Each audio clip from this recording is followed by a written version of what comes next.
Hoy concluimos ya con el ciclo de conferencias de introducción a la orientación lacaniana de este curso de UCEP.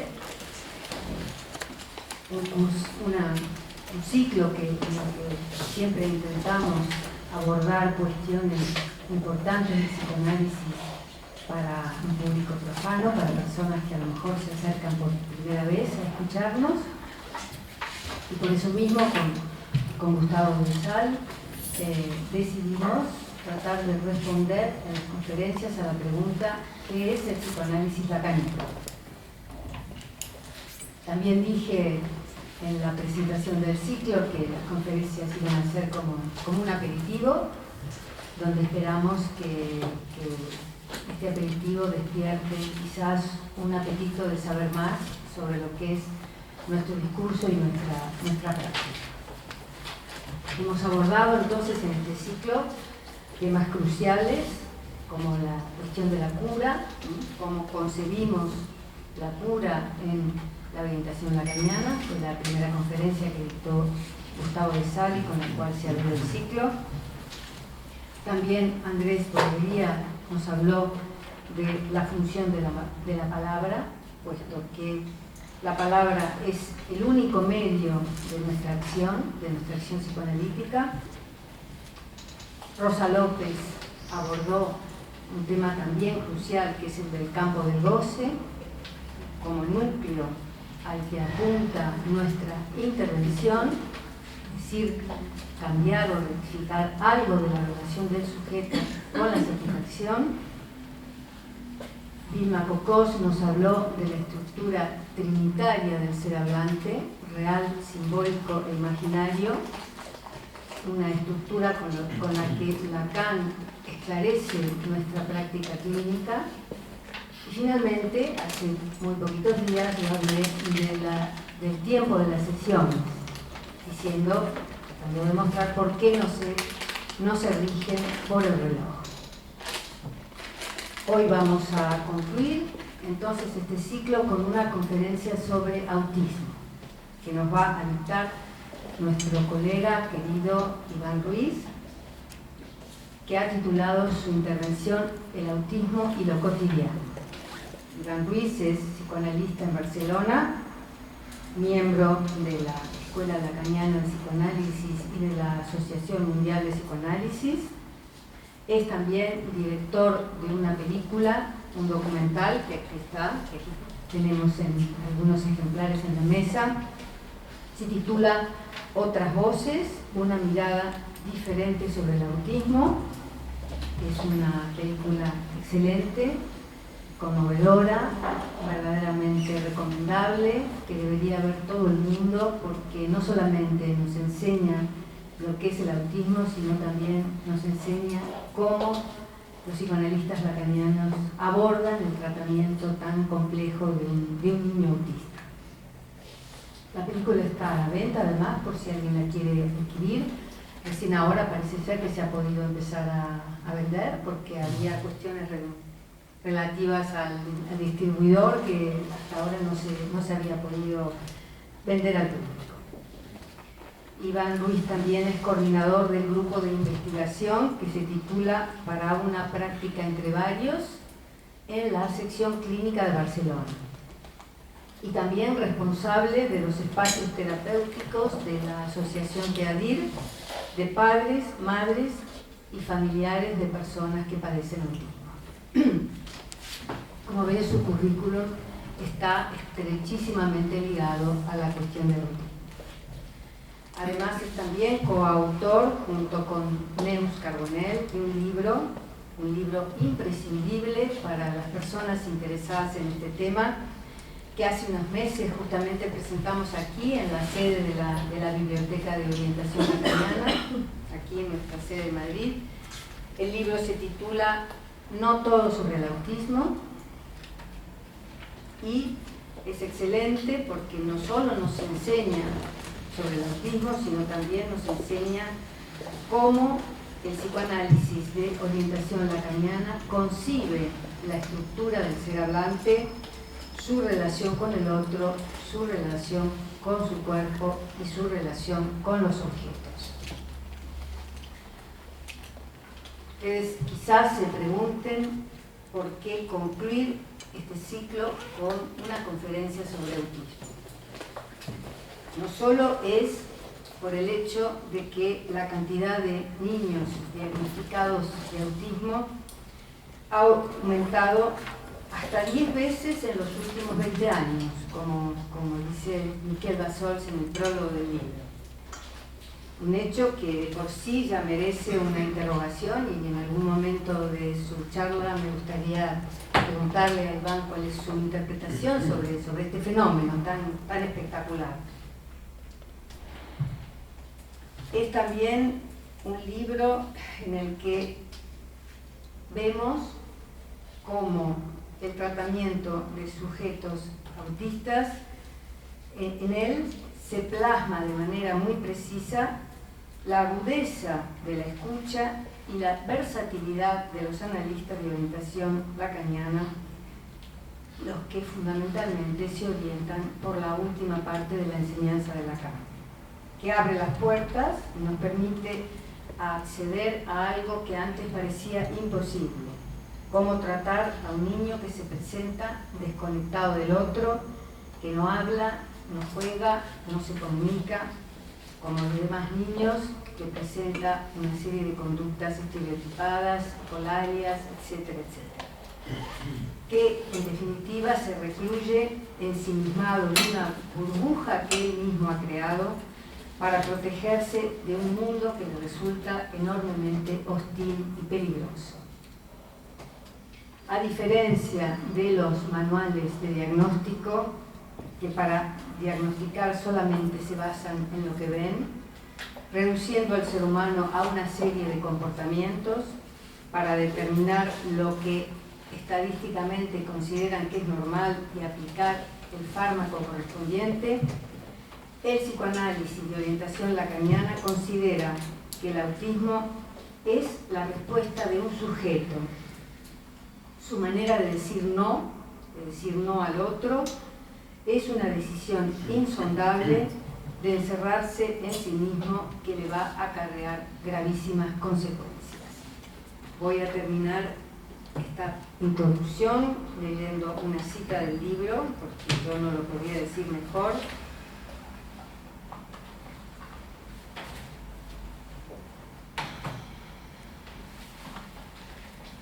En la página 63, el capítulo se llama precisamente La burbuja del autista, y dice así: digamos que la posición del sujeto autista fue en su momento decir un no radical a todo aquello que implicaba depender del otro para entrar en el mundo. Y aunque por supuesto no se trata de una decisión de la que él pueda dar cuenta, los adultos que lo acompañan se encuentran con sus efectos desde muy pronto. No fue una decisión premeditada ni lógica, ni fue pensada. Se corresponde más bien con una posición vital tomada en el momento de percibir con gran angustia, y este es un punto crucial de la angustia, el enorme esfuerzo que suponía para él hacerse con las claves para dirigirse a los demás y obtener de ellos lo que necesitaba saber para pedir, hablar, satisfacerse e incluso sentirse importante para el otro. Es lo que muchos padres detectan como el momento en que dejó de mirar o de sonreír, se negó a aceptar todo tipo de cambios, por pequeños que fueran, en las comidas, en los hábitos alimenticios, o desaparecieron las pocas palabras que había empezado a decir. En el autismo, estas observaciones corresponden a los momentos en que el niño no puede integrar ya esos cambios y vive el entorno en el que se han producido con inmensa angustia. No se trata de cualquier experiencia de angustia, sino de una angustia masiva, por el hecho de sentirse amenazados, todo él, por aquello que pone en serio peligro su estabilidad. Podrán ver la diferencia, el enorme abismo que hay entre tratar de esta manera el autismo y considerar que se trata de un déficit neurológico. Bueno, sin más, le doy la palabra a Iván Ruiz. Muchas gracias por estar hoy entre nosotros.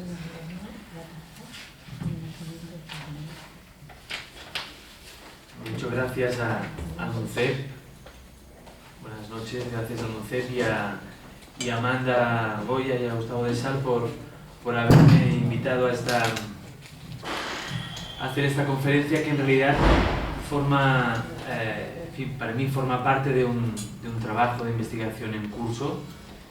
Es verdad que leyendo este currículum que es verdad que hay, digamos, muchos pasos dados cerca de la cuestión del autismo. La verdad que hay algo de un interés, por supuesto, especial en la cuestión del autismo, aunque los psicoanalistas no nos especializamos como tal. Pero es verdad, cada uno sigue un poco el surco del propio deseo, y la cuestión del autismo es para mí un objeto de investigación importante. El autismo en realidad no es un concepto psicoanalítico, no es un concepto, no es uno de los conceptos principales que Lacan tomó y que desarrolló a lo largo de su enseñanza. Tampoco no es un diagnóstico como tal para los psicoanalistas de orientación lacaniana. El término autismo surge en realidad de una conversación, de la conversación entre Freud y Eugen Bleuler, y de la respuesta que Freud le dio a él cuando le consultaba sobre algunos casos que observaba que había un replegamiento de la libido, como en aquel momento lo denominaban, al impulso, digamos, del sujeto que daba vueltas en torno al cuerpo y que se replegaba, esta libido se replegaba en el cuerpo y funcionaba como un impedimento para el sujeto de dirigirse al otro.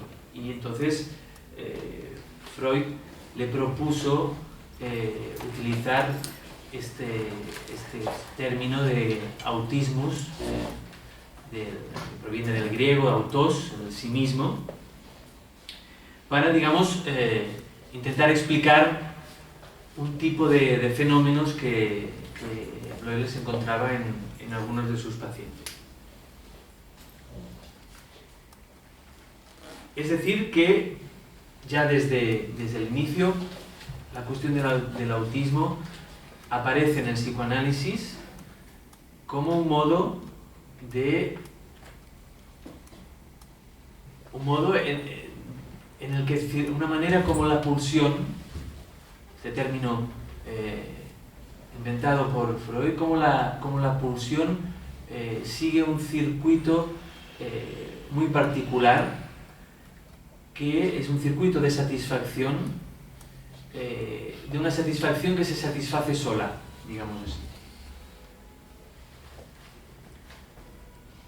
En realidad, bien, a partir de los textos de Freud podríamos intentar estudiar los casos de autismo a partir de la cuestión de la pulsión. Pero a partir de la enseñanza de Lacan no es seguro, para mí, vamos, no es seguro que podamos hablar del circuito de la pulsión como tal en el autismo. Es algo que es una cuestión que tengo en estos momentos y que para investigar.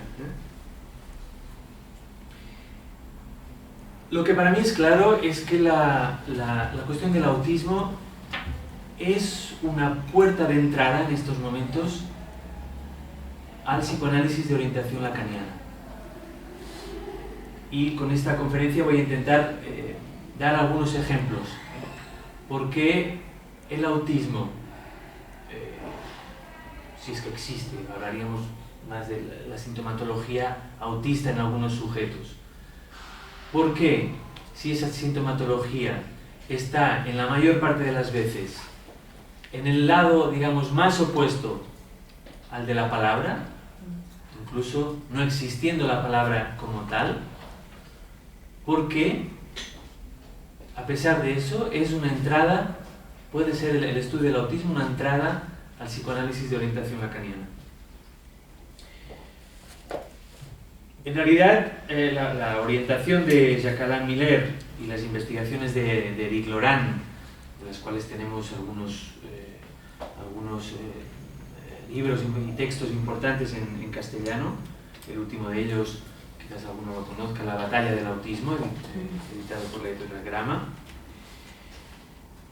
Bien, las investigaciones de Jacques-Alain Miller y de Eric Laurent permiten sostener una hipótesis, que es la que traigo hoy aquí.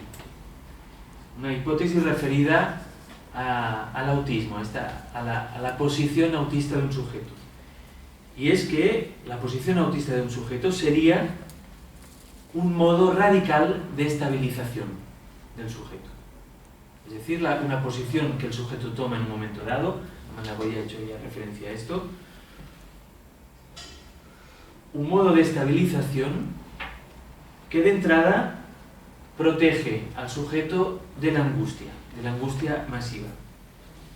Hay varios, desde el psicoanálisis lacaniano, hablamos de diversos modos de estabilización, es decir, de cómo un sujeto en la vida encuentra la manera de anudar el cuerpo, el lenguaje y el goce. Podemos, si nos referimos a las estructuras clínicas, por ejemplo, podemos encontrar diversos modos de estabilización donde vemos un anudamiento particular del cuerpo, la experiencia del cuerpo, del lenguaje y del goce. ¿Cuál sería la particularidad en el autismo? Diría que en el autismo esta estabilización se produce sin un nudo entre estos tres registros. Seguramente Vilma se refirió a esto en su conferencia, los tres registros con los que nos referimos a la subjetividad humana, es decir, el nudo entre el registro imaginario, el registro simbólico y el registro real. Bien, en el autismo podríamos decir que la estabilización del sujeto se produce sin un nudo entre estos tres registros. Es más bien lo que encontramos, la fenomenología en los sujetos autistas, no solamente niños, sino también creo que conviene referirnos a la fenomenología autista también en los adultos. Es importante, creo que es un momento importante para referirnos a ello. Más bien, en estos casos, lo que encontramos es que lo imaginario y lo simbólico no se anudan a lo real porque lo imaginario y lo simbólico son real. Voy a intentar explicar un poco más esto. He intentado, digamos, preparar una conferencia sabiendo que se trataba de un ciclo de conferencias introductorias. Seguramente para algunos de ustedes están más adentrados en la lectura de textos psicoanalíticos, y en todo caso, si hay algo que queda, podemos discutirlo después, o incluso lo van a poder ustedes llevar a los módulos, o a la introducción módulo de introducción al psicoanálisis, o a otros módulos de la formación analítica aquí en el UCEM. En la neurosis, por ejemplo. En la neurosis encontramos que lo cotidiano está siempre mediado por el fantasma, lo que Lacan llamó el fantasma. En la psicosis podríamos decir que lo cotidiano muchas veces, y casi en el mejor de los casos, está mediado por el delirio. El delirio sería un modo de construir lo cotidiano. Y es en lo cotidiano donde el sujeto psicótico se encuentra con las mayores dificultades. Decía Lacan en un momento, ¿no?, que la paranoia era como decía, la paranoia se producía en la plaza pública. Decía algo así. En el autismo hay algo diferente a lo que podríamos encontrar en la neurosis y en la psicosis. En el autismo, lo cotidiano es habitualmente real. Real tomando lo real desde la enseñanza de Lacan. Quizás en una primera parte de la enseñanza de Lacan, lo real es aquello imposible. Más hacia el final de la enseñanza de Lacan, lo real es lo contingente, lo que se resiste a una ley que lo ordene. Y es por eso que no podemos hablar, o es difícil hablar en algunos sujetos autistas de la realidad, porque la realidad no está para el autista mediada ni por el delirio ni por el fantasma. La realidad es un real cotidiano, es una contingencia pura a la cual el sujeto no puede responder con un orden, de entrada con un orden. Y vemos el gran esfuerzo que hace el sujeto autista en encontrar diversos recursos, muchas veces recursos muy extraños, pero que en algunas ocasiones le ayudan a ordenar este real. Porque si no, la experiencia de estar confrontado a un real que no tiene ley, que se plantea siempre como contingente, el autista lo que hace es forcluirlo, es rechazarlo radicalmente. Pero no es cualquier rechazo, cuando hablamos de la forclusión como un modo de defensa, nos referimos a la forclusión como un rechazo radical que no tiene un registro en lo simbólico. Podríamos decir, no voy a entrar ahora, pero podríamos decir que para el neurótico su partida en la vida se juega en lo que Freud llamó la otra escena. Es decir, en el sueño, incluso en el fantasma. Para el autista, todo se juega en lo cotidiano. Y es por eso que de ahí el título para esta conferencia.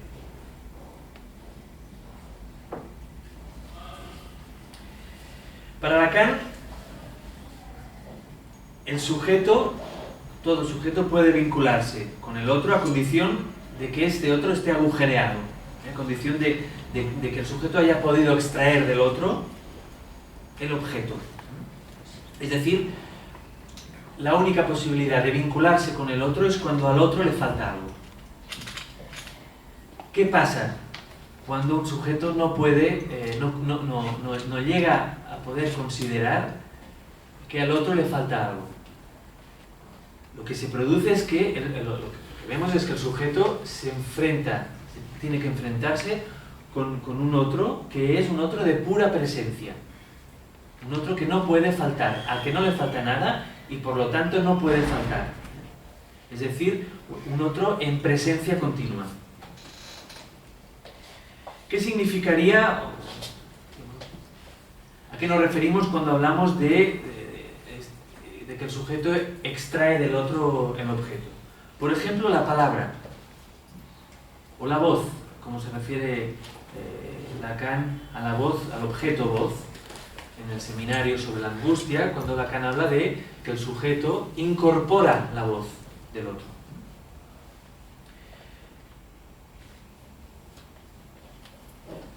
El hecho de que un sujeto autista no hable, las dificultades que vemos en muchas ocasiones a acceder a la palabra, es justamente porque el autista desde muy pronto no ha podido extraer la voz del otro y hacerla propia. Y esto lo vemos muy bien también en el... Sí, hay un caso en el libro, ¿no? Que relata un caso de un niño Max, que se llama Max, que tiene precisamente una dificultad con todo lo sonoro, ¿no? Sí. No sé si lo tienes presente sí. el fragmento, ¿no? Sí. Y justamente la tesis es esa, ¿no? Que no ha habido extracción del objeto. Exacto. Entonces toda sonoridad produce una especie de choque masivo contra el cuerpo y de angustia insoportable para el niño, ¿no? Este es justo el momento que encontramos cuando el niño pequeño debe producir esta mutación tan impresionante, que es pasar del aleo, ¿no? del goce de emitir sonidos, escucharse, sentir la vibración de los labios cuando hace pa pa pa pa pa pa pa, ¿no? El paso del pa pa pa pa pa al pa pa, este paso es maravilloso. En ese momento lo que se produce ahí es justamente una incorporación, una extracción de la voz del otro, la extrae y el sujeto hace de ella un objeto. Es la palabra. El objeto, para el psicoanálisis lacaniano, la palabra es un objeto. ¿Por qué eso es una extracción? Porque en realidad no hay nada, digamos que nada está escrito, ¿no? En ningún lugar para que un sujeto, un bebé, tenga que pasar del goce de escucharse, su propia voz, pasar a renunciar a eso, de perder eso, para incorporar el sonido, que es la palabra, que es del otro, porque las palabras son siempre del otro, ¿no? Entonces, muchas veces vemos que no incorpora la palabra porque no la extrae del otro, ¿no? Con lo cual, el otro para el autista no habla como tal. El otro es pura voz. Y esta es una de las mayores fuentes de angustia para el autista. La defensa del autista, entonces, es una defensa de la voz del otro, pero también de la suya propia. ¿Por qué? Porque en realidad para Lacan, la voz, como he dicho, es un objeto y podemos encontrar este objeto voz en dos dimensiones, digamos. Por un lado, la dimensión de lo sonoro, de la materia sonora de la voz, ¿no? La materia significante, en que se sostiene la palabra, por supuesto. Pero hay otra dimensión que es muy interesante para estudiar estos fenómenos en el autismo, y es la voz como la intención de significar. Es decir, aquello que un sujeto, que cualquiera de nosotros, digamos, aquello que nos empuja a decir algo. Podríamos referirnos de varias maneras a esta cuestión.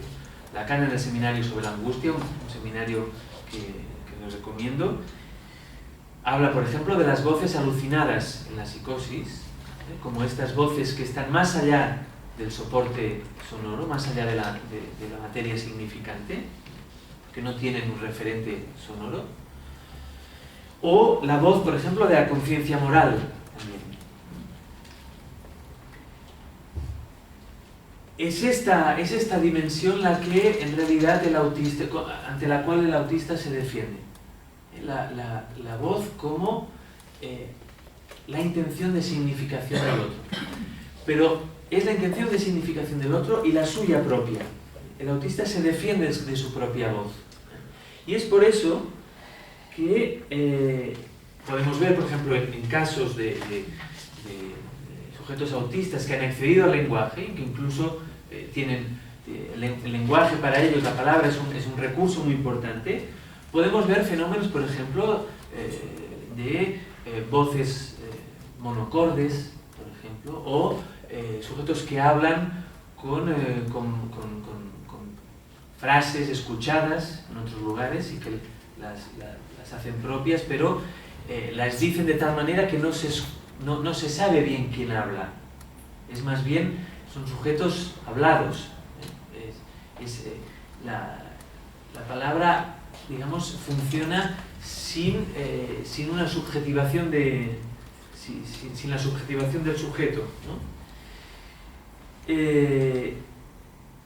Ahí está la defensa de la voz también en estos sujetos, es decir, de de lo que habría más allá de las palabras, es decir, de la enunciación, de lo que el sujeto pondría de sí mismo, ¿no?, en la intención de significación, para dirigirse al otro, primero dirigirse a las palabras, construir el discurso y dirigirlo a un otro, y para esperar del otro una respuesta. El autista se defiende de esto y queda muchas veces fijado en un modo de hablar donde las palabras el sujeto intentaría que las palabras no remitieran a nada más. Esta, por ejemplo, esta es una de las consecuencias graves del trabajo que se lleva a cabo desde las técnicas cognitivo-conductuales con los sujetos autistas, porque se podría pensar que en realidad no saben lo que hacen. A veces no es tan seguro que no sepan lo que hacen, pero en algunos casos ¿qué hacen exactamente? lo que hacen es reforzar la defensa del sujeto, la defensa de la voz como enunciación. Es decir, consideran que hablar es decir cosas y que decir cosas significa encontrar una correspondencia entre lo que uno dice y lo que el otro va a contestar, y que por tanto no se trata de ir más allá, se trata de decir, la palabra para el conductismo, la palabra es una competencia, es se dice así, ¿no?, en castellano, una competencia, ¿no? Entonces hay que entrenarse en las competencias de la comunicación. Con el doble sentido. Por supuesto, sí. Forcejeo de dominio sobre... Sí. A ver quién puede más, ¿no? Recuerdo, por ejemplo, un niño que había sido, un niño de 9 años que había sido entrenado en estas técnicas. Digo entrenado porque las técnicas cognitivo-conductuales hablan de entrenamiento, hablan de adiestramiento.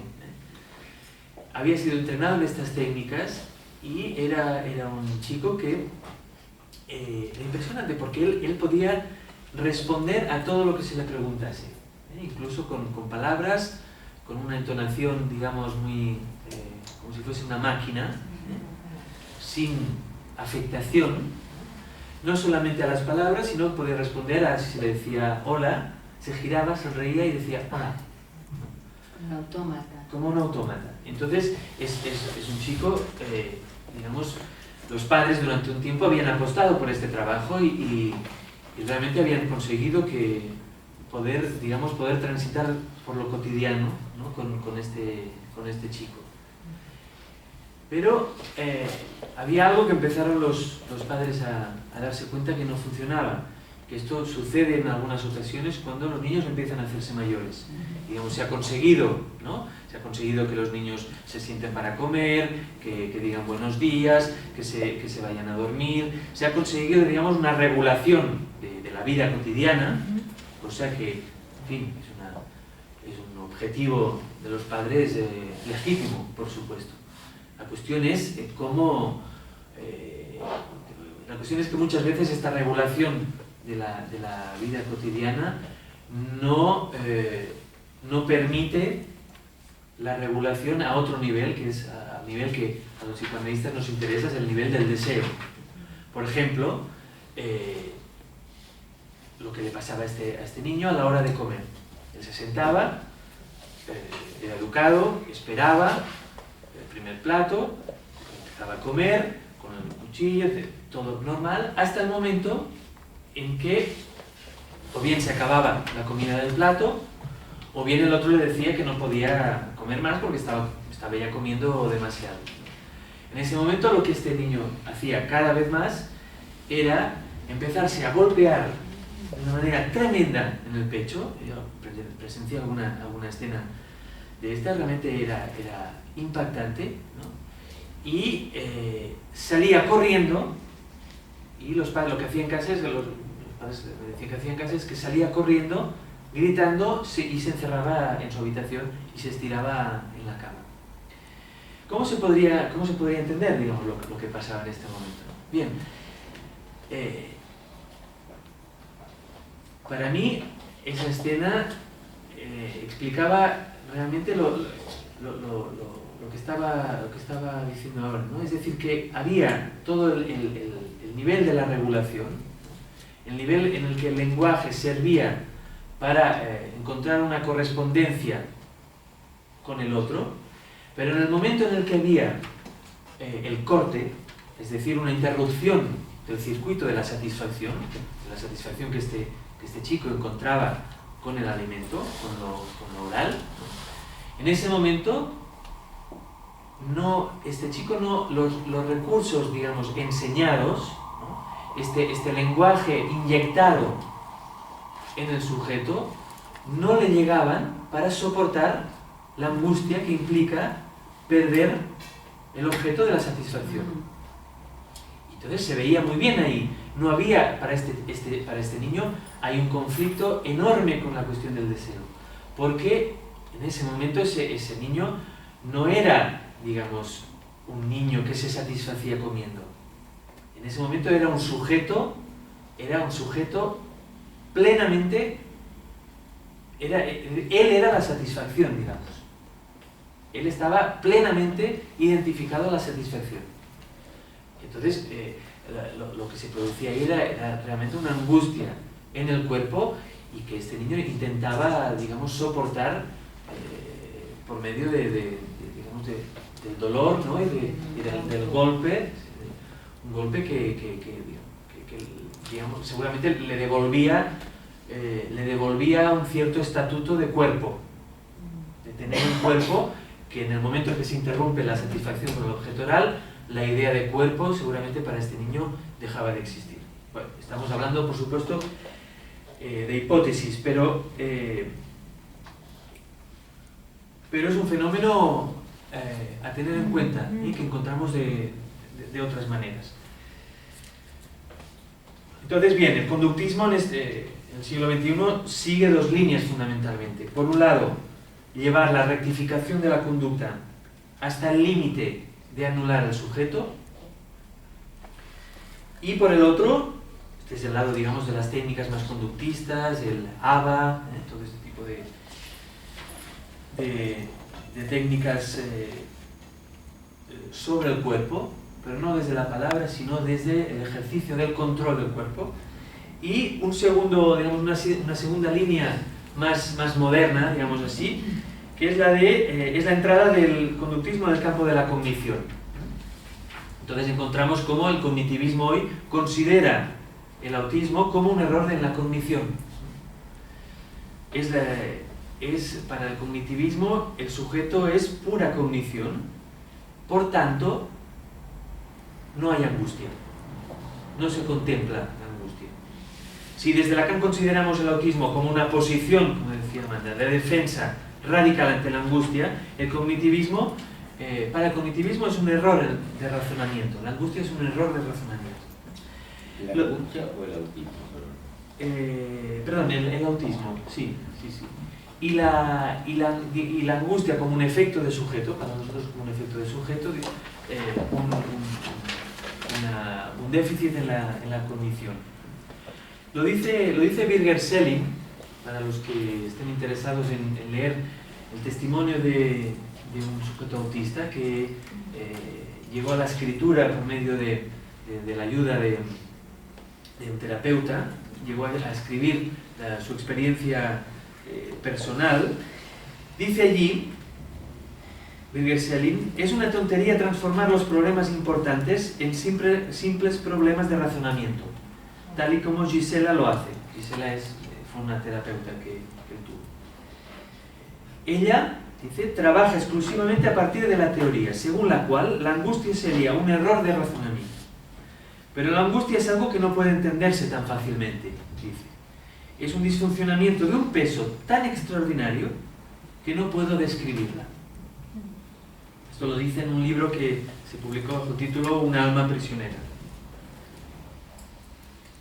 Entonces, Bien, ustedes verán que la cuestión de la defensa en el autismo, de la forclusión, un término que puede encontrarse en la enseñanza de Lacan, es fundamental para entender la sintomatología autista. Suponemos, nosotros los psicoanalistas, suponemos que hay un sujeto en el autista a partir de dos cuestiones fundamentales. Por un lado, esta defensa, de la que les he hablado un poco, y después a partir del trabajo del sujeto autista, el trabajo de autoconstrucción. Este es el trabajo cotidiano. La cotidianidad para el autista es establecer los modos de defensa radical del otro y encontrar las maneras de proseguir una autoconstrucción que está siempre en curso, que no descansa. Para el autista lo cotidiano es la experiencia, como decía antes, la experiencia del otro sin falta. Y por tanto, del espacio también, del espacio sin vacío, del espacio lleno, completamente lleno. Y es de ahí que el interés de los es de ahí que proviene, me parece, el interés de los autistas en los agujeros, por ejemplo, o en los orificios corporales. Hay un intento en el autismo de simbolizar el agujero y su borde, lo que otros sujetos harían por medio del lenguaje. El autista lo hace mediante lo real, mediante el objeto en su estatuto real. Y es por eso también que la investigación, que esta investigación y esta autoconstrucción en el autismo se restringe la mayor parte de las veces o al propio cuerpo o a algunos objetos. Es la problemática del cuerpo que en el autismo tiene un peso crucial. No podemos abordar la cuestión del autismo sin entender qué es un cuerpo para un sujeto. En realidad, cualquier sujeto construye una idea de un cuerpo, la idea de un cuerpo unificado. Eso, si ustedes entran al detalle del texto de El estadio del espejo como formador de la función del yo, un texto magnífico de Lacan, si entran al detalle van a poder extraer de ahí qué implica la idea del cuerpo, la idea unificada del cuerpo. No ser un cuerpo implica que hay que construirlo. Hay que construir una cierta idea de él para poder tenerlo. Es digamos, la gran dificultad de cualquier ser humano, cómo tener su cuerpo. Y ahí, bueno, tenemos todo tipo de maneras de relacionarse con el cuerpo, sobre digamos, dimensionarlo, despreocuparse de él. Siempre tener un cuerpo se hace por medio del demasiado poco. El autista no dispone habitualmente de los significantes que ayudarían a recortar ese cuerpo y hacerlo existir.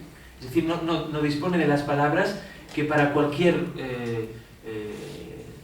no es que no disponga, sino que no hace uso de ellas, no hace uso de las palabras que sirven para afectar el cuerpo y para poderlo vivificar.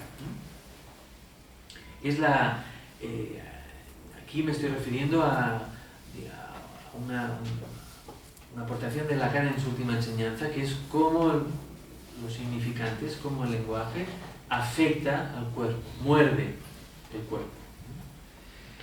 Por lo tanto, el cuerpo para el autista es imaginario y se resiste a anudarse a lo simbólico.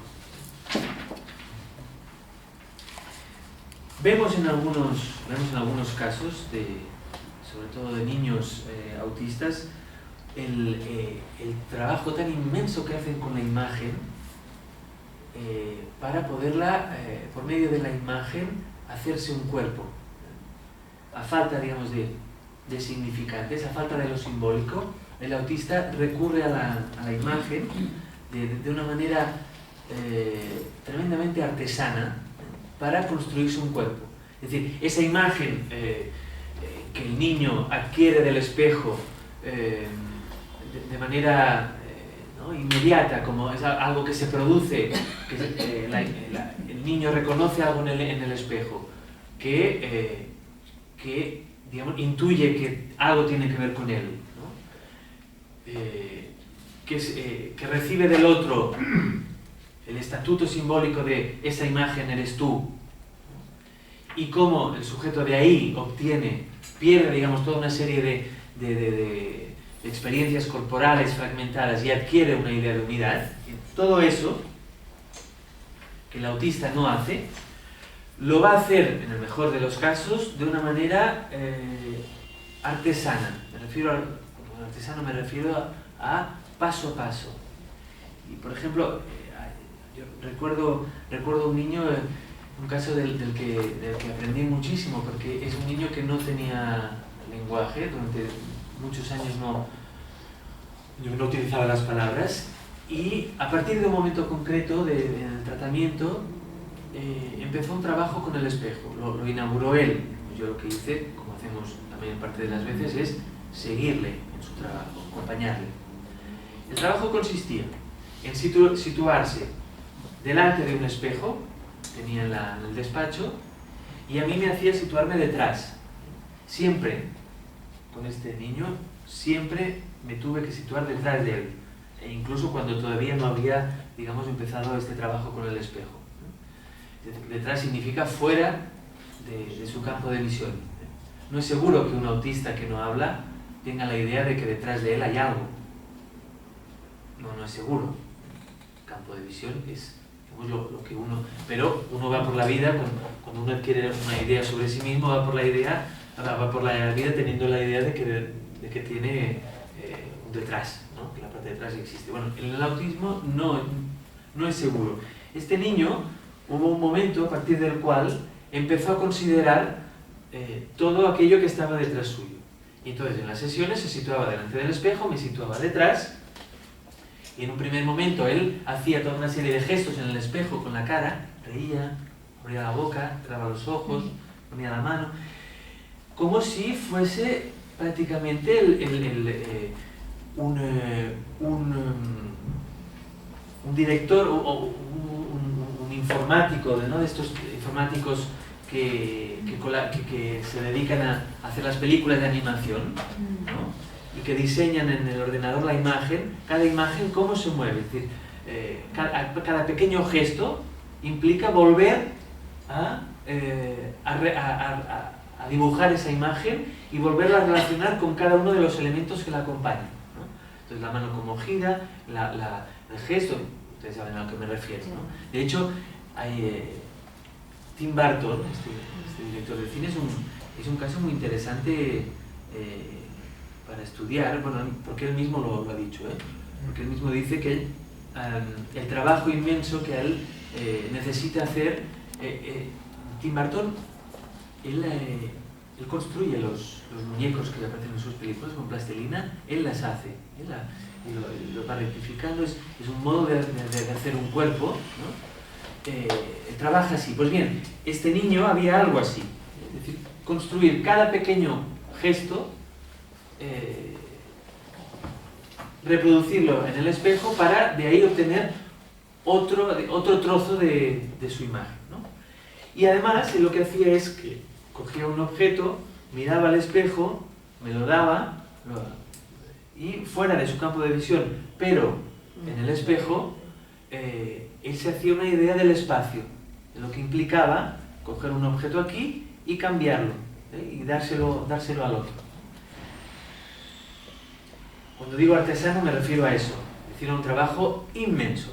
Como dice Dichacha, ¿no? Antonio Dichacha, el autista se emplea, ¿no? en un trabajo inmenso, los resultados del cual nunca están a la altura del esfuerzo empleado. Entonces, ¿por qué decía que la cuestión del autismo puede ser una vía de entrada al psicoanálisis de orientación lacaniana? Por ejemplo, en los fenómenos que encontramos en el autismo, los fenómenos de alienación y separación. Son dos términos. El de alienación, bueno, es un término un poco extraño, ¿no? Pero es muy interesante como Lacan, a partir de un momento de su enseñanza, se centra en la alienación y la separación como dos procesos psíquicos que inauguran la subjetividad.